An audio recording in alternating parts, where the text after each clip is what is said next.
All right, I think we're live. I could be wrong. Gonna double check it just to make sure. Good evening, everyone. Let's see. It looks like, yeah, we are. We're live. Good to see everybody. Welcome in, everyone. Welcome back to another Orioles Weekly. We got some Orioles stuff to talk about tonight. We're gonna have fun with that.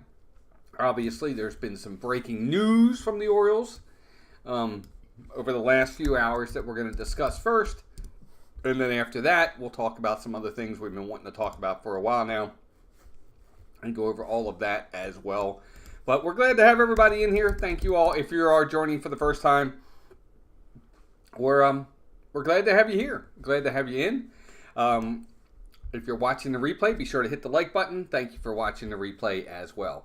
The Orioles just come off a 3-game set against Tampa Bay. They won the first 2 games, and really, to be honest with you, as I think about yesterday's game, they should have won all 3. They had yesterday's game. They were up 3-0. 3-0 became 3-1, then became 3-2, then became 4-3 Tampa Bay. And the sad part about it is the Orioles had ample opportunities with runners in scoring position to either tie that game or take the lead and win it. And they just could not get the big hit again. So that was a bummer to see that yesterday, is to see them come up with so many opportunities, and yet they still couldn't get it done. And, you know, one of the first things we're going to talk about tonight is we talk about the Orioles bullpen. It's really leaking water right now. It really is. It's taking on water big time. There's really nobody out there in the bullpen that is a surefire, hey, they're going to get us out of the inning lately at all. Whether it be Danny Colomb, whether it be Dylan Tate, whether it be Yennier Cano, whether it be Cionel Perez.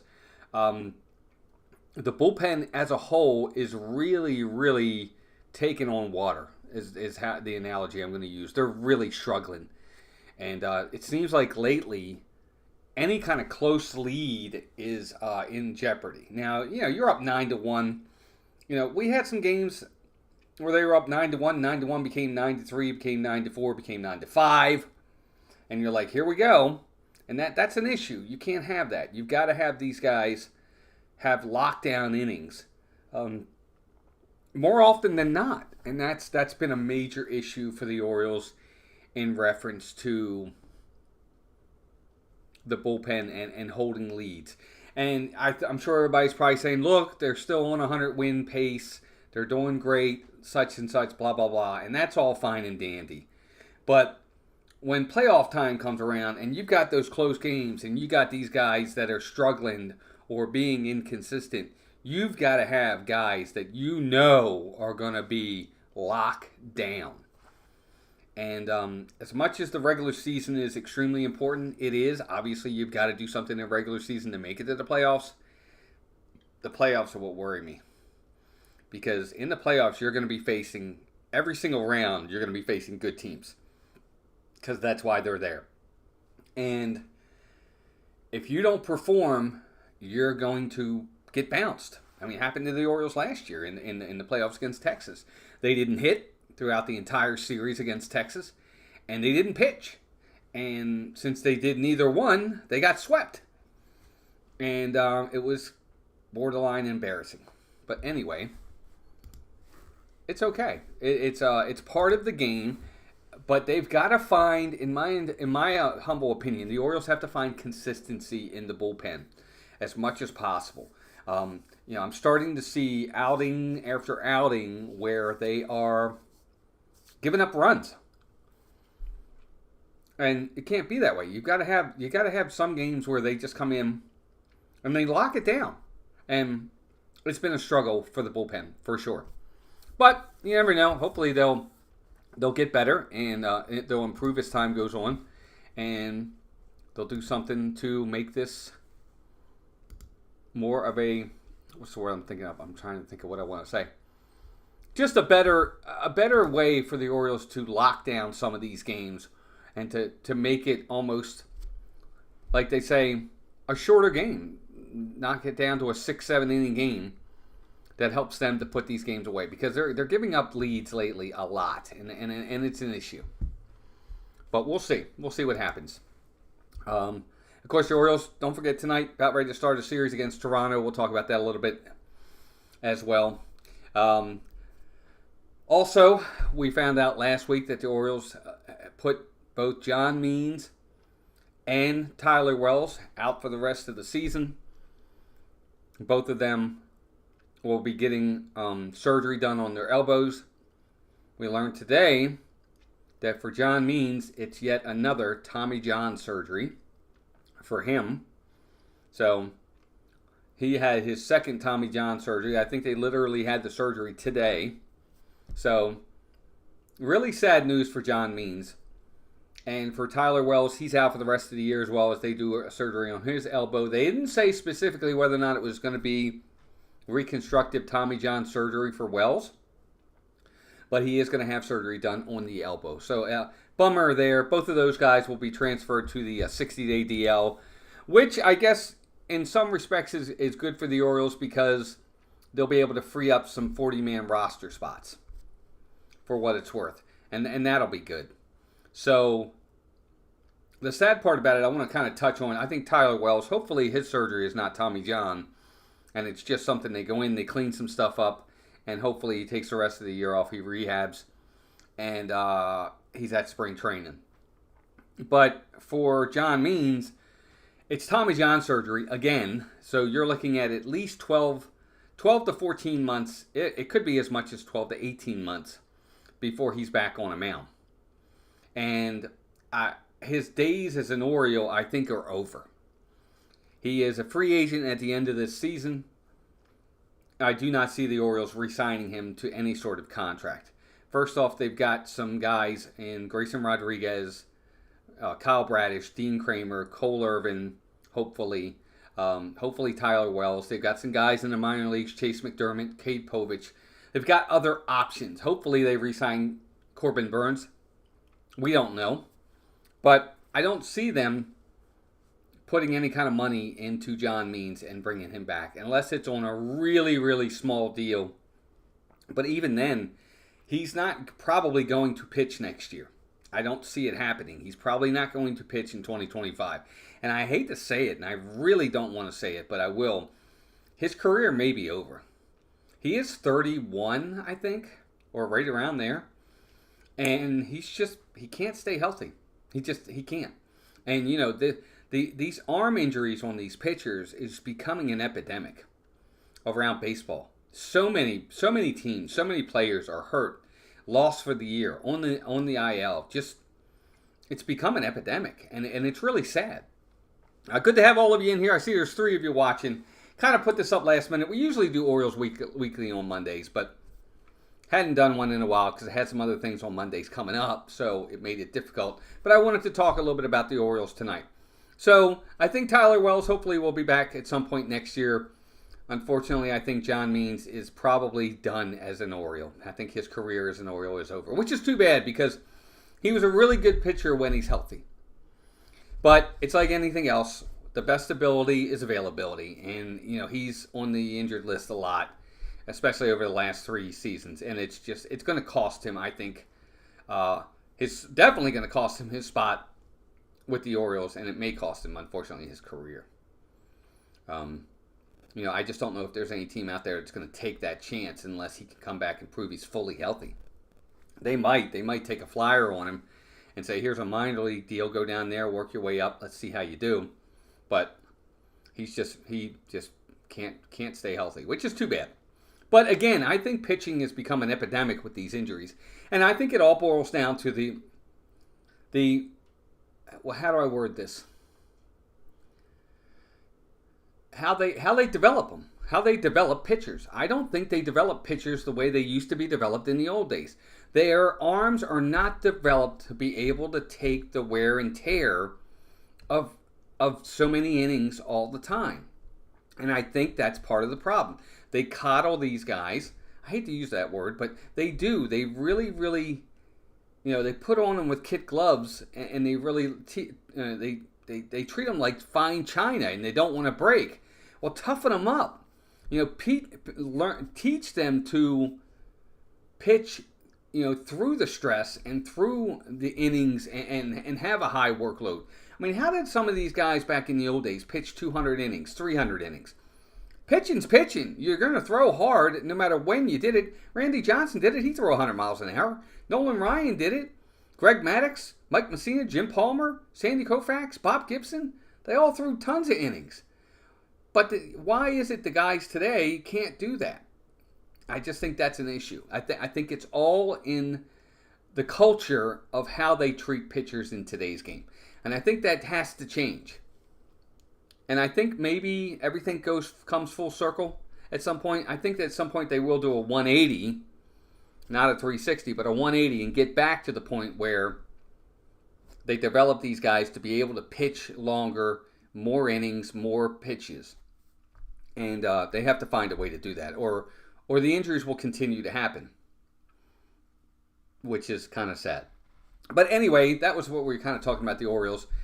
John Means, gone for the year, probably gone as an Oriole, and Tyler Wells gone for the season. Both of those guys will probably at some point be transferred to the 60-day DL, and that'll be it. That'll be it for them for this season. Which is, again, it'll. Hey, Victor, welcome in. What it does do is it frees up 2 more roster spots on the 40-man roster. The Orioles today, and we're going to get into it in a second here, did make a couple moves. One of them was a big move to their roster. First and foremost, they called up Nick Vespi and that guy, Thiago Rivera, the one they just traded for, who came into one game, got nobody out, walked 3 batters, gave up a double. They designated him for assignment. They DFA'd him, and Nick Vespi is taking his spot on the roster, which is kind of good news because the Orioles need help in the bullpen as much as possible because of, just like we talked about a few minutes ago, they're just really struggling in the bullpen. So hopefully Vespi can give them some sort of stability, I guess is the word, stability, because they need it. But they keep rotating the same guys. I want to see some new blood. Bring up McDermott. Bring up Cade Povich. Something to change something, because I just feel like the bullpen's been an issue. This whole show is kind of going to be a negative. It's going to be a negative show, I think, tonight. We'll end it on the positive note, but I do want to touch base on the Orioles outfield. And, of course, this has been an ongoing issue almost since opening day with this team, has been the production of the entire outfield. It's lacking in every way, shape, or form offensively. Now, defensively, they've all made their plays, but offensively, the entire outfield production is got to be some of the worst in the league. Whether it be Austin Hayes, whether it be Cedric Mullins, whether it be Anthony Santander, or at this point, even Colton Cowser. Cowser's really struggling at this point as well. He's not hitting anywhere near to the level of what he was hitting earlier in the season as well. Now, Cowser gets a little bit of a break for me only because he is a rookie. But his average has dipped all the way down to 236 at this point. His on-base percentage is 328. His slugging is down to 435, and his OPS is down to 763. So, Cowser's been struggling. And, of course, the struggles of Hayes, Mullins, and Santander, we've talked about ad nauseum all season. But at some point, where do the Orioles go with this? At some point, you've got to say enough is enough. Time to make changes. Because we're into June now. We're not, it's the first month. It's, the season's still young. We're into June. This is June 3rd now. And we've got guys on this club that are hitting at 200 or below. That's an issue. That's a problem. This is your entire starting outfield that's hitting like that. And that just, I'm sorry, it just can't happen. And I'll go over those numbers with you again. You've got Anthony Santander batting 217. You've got Colton Cowser batting 236. You've got Austin Hayes batting 190. And you've got Cedric Mullins batting around 185. That's extremely bad production offensively across the board in your outfield. That has to stop. Now, lately, Hayes has been getting a couple hits here, a couple hits there, which is great. Still not driving the ball. He's not getting a lot of extra base hits. He has no home runs on the season. He does have some more singles. He's coming up a little bit. But Cedric Mullins has done absolutely nothing. And offensively, anyway, for weeks now. This isn't just 1 or 2 games. It's been weeks. And it's becoming an issue where, in my opinion, the Orioles will have to start saying, we need to make changes. Whether that be calling someone up from minor league or somewhere along those lines, changes will have to start being made in this outfield. You can't, I understand these guys have somewhat track records, but you can't hang your hat on the fact that 3 years ago Cedric Mullins was an all-star. Or that a half a season last year, Austin Hayes was really good and made an all-star team. Hey, Horizons, welcome in. I'm not going off of that. I'm sorry. We're in this to win now. So it's about what did you do now? What are you doing now for me? And they have to find a way to change that. But again, I don't know how long Brandon Hyde and Mike Elias allow them to continue to hit at or around 200 or below before they have to start making changes. Because it does show up in games. It does. It really shows up in these games. In these big moments when you got these guys stepping to the plate and they're not producing. It was a big thing yesterday. They had so many guys left on base. Runners in scoring position, they were terrible yesterday. And it's really been, it's a struggle for the Orioles. And they've got to turn it around.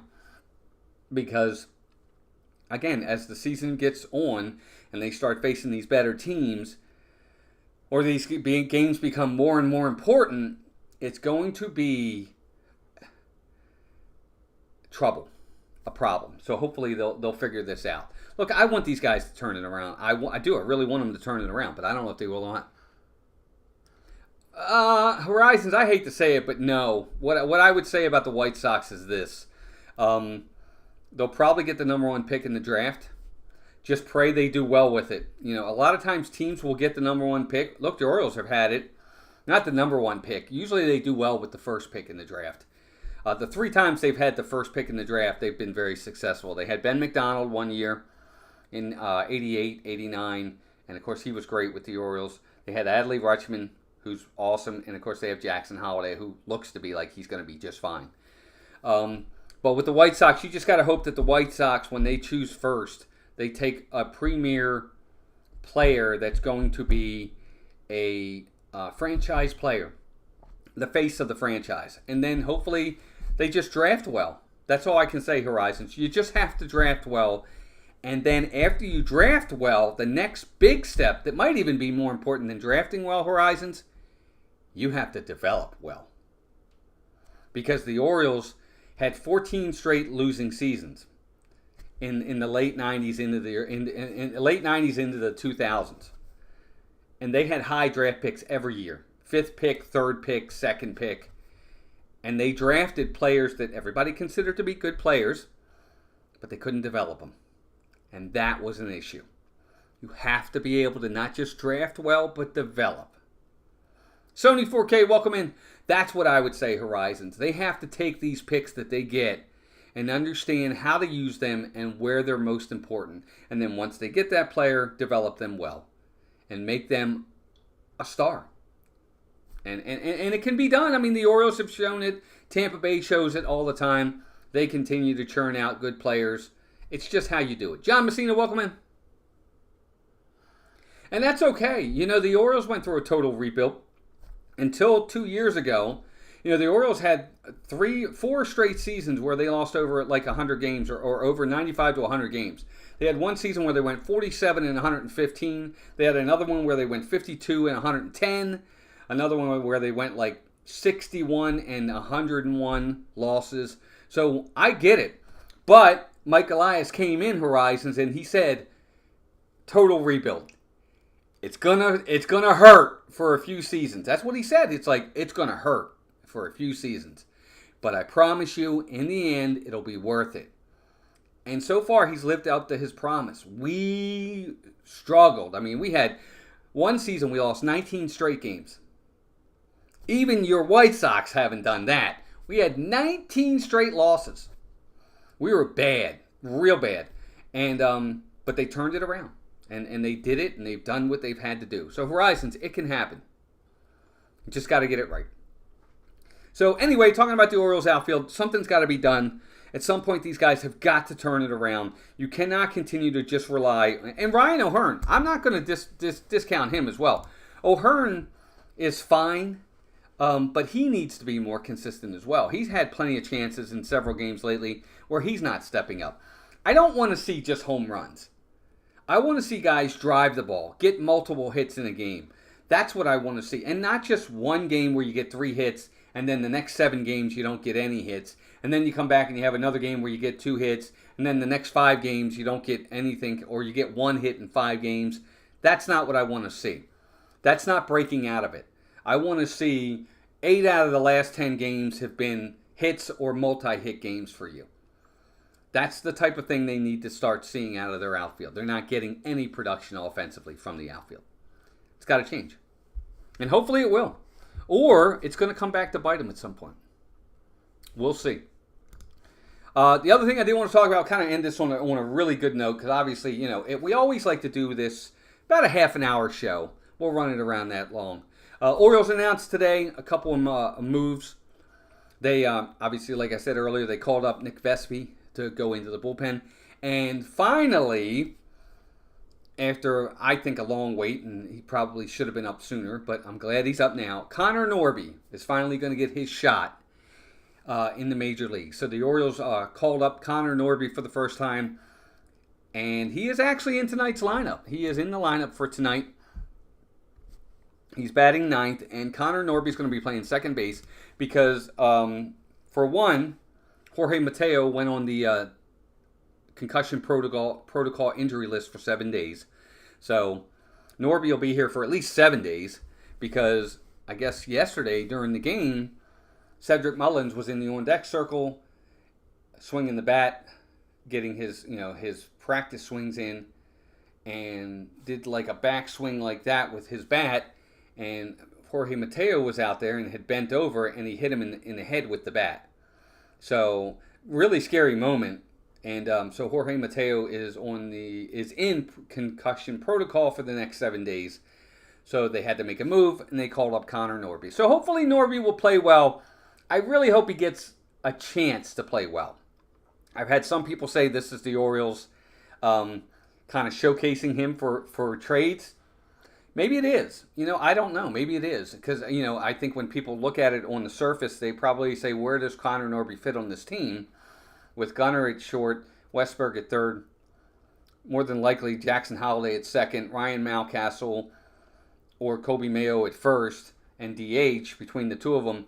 Where does Connor Norby fit? Does he fit in the outfield? Maybe, because he has been playing more outfield. But I guess we'll see. We'll see in time. Anybody has any questions, please. I know there's not a lot of you in here, but I appreciate the 8 that are here. But I'm happy for Connor Norby. Good player, puts up really good numbers in the minor leagues. And he's just finally being given the chance to come out and perform at the major league level. And I hope he's able to do it. We'll go over the lineup for tonight's game. It's a 4-game series in Toronto starting tonight. Starting for the Orioles tonight, it's Grayson Rodriguez. He's 5-2 on the season with a 3.53 ERA. And for Toronto, it's our old buddy, Kevin Gausman. Kevin Gausman, of course, used to play for the O's back in the day. So Gausman's on the mound. For Toronto, he is 4-3 with a 4.14 ERA on the season. Starting lineup for the Orioles is going to have Gunnar Henderson at short, Rutschman at catcher, Mountcastle at first, O'Hearn at DH, Santander in right field, Westberg at third, Cowser in center, Hayes in left, and Connor Norby will bat 9th at second base. So, we'll see what happens with Connor Norby tonight. I really hope he has a good night. I hope he gets his hit. And I just hope he performs well. Horizon says, Walt, do the Orioles spend big money like the Yankees? No, we don't. We're one of the lowest payrolls in all of baseball. I think our highest paid player is probably Corbin Burns, but I think the majority of that is being paid by Milwaukee. But I think the only guy that has a lot of money being spent out to him, and it's really even not a lot in baseball terms, would probably be Anthony Santander, who's making about $11.5 million. James McCann makes a lot of money, but a lot of that's being paid by the Mets. So, no, the Orioles do not have a high payroll, but that'll change. If this new ownership is what we think it is, I think that the Orioles will become one of the higher payroll teams. If they want to continue to stay aggressive and contention, they'll have to become a higher payroll team, because guys like Adley Rutschman, Gardner Henderson, Jordan Westberg, Jackson Holliday, Kyle Bradish, Grayson Rodriguez, Corbin Burns, all of these guys at some point will be up for contract renewals, and the Orioles will have to make decisions. And I tell you right now, as a fan, if they let the majority of these guys go, I'm going to be, pardon my expression, pissed. Spend the money. Go out there and win. Let's see it. Yeah, and that's the thing too, but it's also about horizons. I'll say this. When you spend money, spend it right. There's spending money, and then there's spending money smartly. Okay? For instance, I'll give you, how many bad contracts are there in baseball over the years? There's so many bad contracts. Say what you want about Albert Pujols. When the Angels signed Pujols to that 10-year deal when he was in his mid-30s, that was a bad deal. He was, as good as Albert Pujols was, his great years were behind him, and yet you're paying him all this money. Look at the Trout deal with the Angels as well. Another bad deal. The Mike Hampton deal back in the day. Mike Hampton got big money from Colorado. Bad deal. Chris Davis for the Orioles. Horrible deal.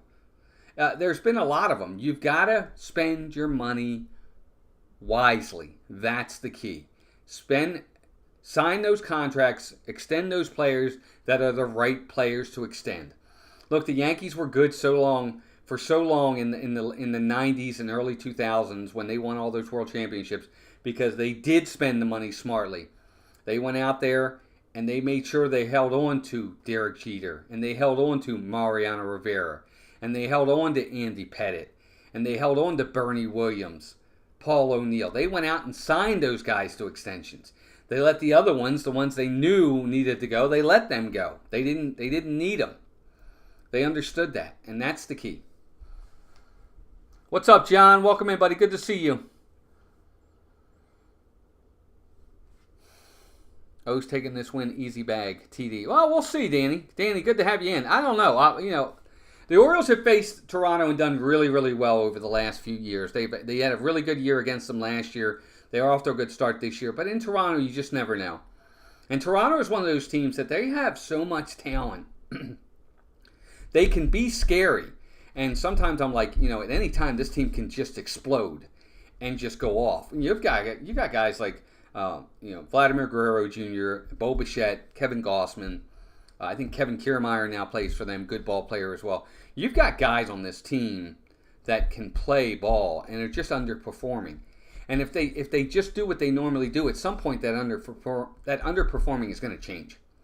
You just hope it doesn't happen while they're playing your team. And that's kind of the key here. They've got a 4-game set against Toronto. I'll be satisfied with a split. I'm expecting to win 3. We're the better team right now. We have the better record by a lot. So I'm expecting us to win this series. I won't be disappointed with the split. I'm expecting 3. I'll be disappointed if we lose 3. And I'll be ecstatic if we win the series, all 4. I don't expect that to happen. But, that's how I see it. Everybody's saying hi to John and Sony and all them. But yeah, Connor Norby, really happy for him. I'm hoping he gets a good opportunity for at least this next 7 days. I'll be interested to see what the Orioles do.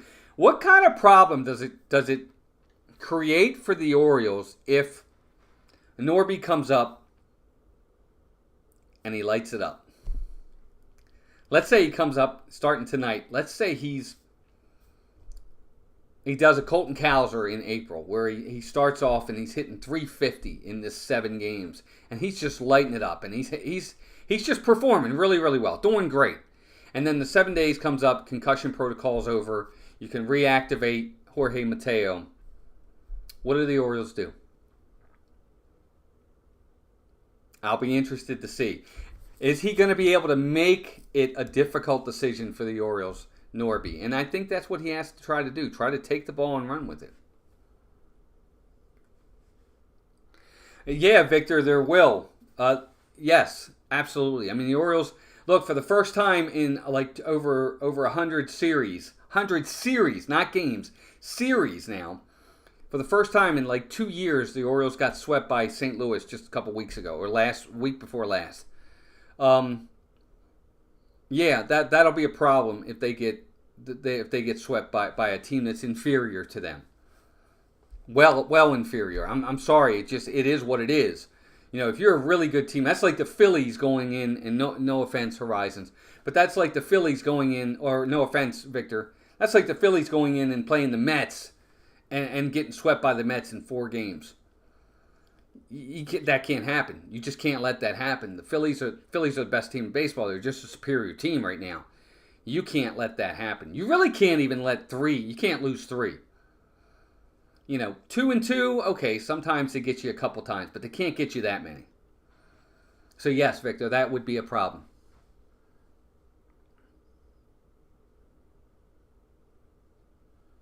Yeah, John, I think and they always say you never have enough pitching, and I think the Orioles are a testament to that this year. They really thought they had a plethora of starting pitching, and now they've lost 3 of those guys.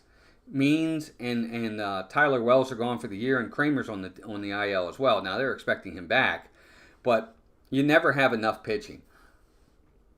But the Orioles have the depth, I think, to withstand some of these injuries. You know, everybody talks about the Yankees losing Garrett Cole and how the Yankees are still doing great. Well, the Orioles have lost a lot of players too. They've lost some important players. Not to Garrett Cole's extent, don't get me wrong. I mean, not to his level. But they've lost some important pitchers as well, and they're right there with the Yankees, 3 games back. So, yeah, it's been an interesting time in baseball for sure. All right, gang. Well, again, tonight the Orioles, I think it's a 7:05 game or 7:07 game up in Toronto. Kevin Gausman for the Blue Jays. Grayson Rodriguez for the Orioles. First game in a 4-game set. And it should be fun. I'm hoping for a good game. I'm hoping the Orioles can come out early and score some runs. If you are new here, if you're watching the replay, first off, thanks for watching the replay. I appreciate you. If you're coming in and watching, please consider hitting the like button. I did just post a brand new, hey, Matt, my Miracles. Good to see you, buddy. I did just post a video today talking about Connor Norby and his numbers and my thoughts on him being called up. It's done really well so far. It's gotten a lot of views. You know, all things considered for my channel, it's gotten a lot of views. And really happy about that, so go check that out. And we'll see what happens tonight with the Orioles. Hopefully, again, I just want to see them get out to an early start. Get out early, score some runs early, but continue to score. You don't have to score every inning, but let's continue. Like they scored 3 runs on yesterday's game. Gunnar Henderson had a home run again. I think it was another leadoff home run in the game. They scored a couple more runs in the second inning. They were up 3-0. Never scored again. Never scored again. Just can't have that. You can't do that. You've got to be able to do it. But anyway, guys, thanks for joining us. Thank you to my mods. Mods, thank you for sharing out all the different social media stuff. Appreciate that. Thank you everybody for coming in. Half an hour's up. We go about 30 minutes on this show, so I appreciate you guys coming in. Big series this weekend. Good luck to all of your teams. Hope your teams do well. Other than that, gang, everybody have a great night. Enjoy your time. Look for it. I think we're going to call the game Wednesday night. I'll post the thumbnail for that, but we're probably going to call the game Wednesday night. But anyway, thanks for joining us. Lots of big news for the Orioles. And I hope you all have a great day. And until next time, keep rooting for your team or the O's. And take care of yourselves and each other. Bye, everybody. Have a good night.